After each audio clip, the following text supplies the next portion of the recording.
more than 200 policemen invaded the place with dogs, with weapons, only for me that is a woman like this. It's not that I'm fat like that.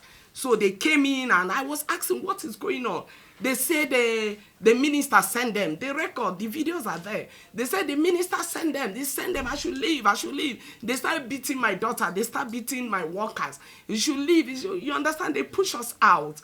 So I was able to call someone, my lawyer, to call the SARS so that they witness. So when the SARS come, they said what was going on, and everybody left. I left for the interest of peace. So one Mr. Hassan says something to me. He said he's the contractor that giving to build residential there. I said, but it's a park and recreation. If there is a redesign, they should let me know. I'm interested. It's my land. I spent money there. Or they give me another land. No settlement, no money, nothing. How do they want me to start life? We have been for more than 10 years. Just end like that. Where do I go to? Every of my properties are there. They did not even allow me to remove my property. Things there. They destroyed everything. So Mr. Hassan said to me that he's a contractor to build the residential, that they have divided the land into 3.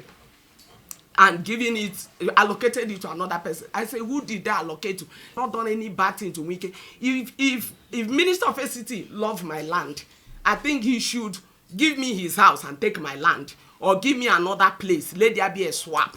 But this, you can't keep me stranded. He's a father. He has a wife. He has a mother. He can't just keep me stranded like that. So I am here so that the judiciary, we are going to court, so that the judiciary will give us justice.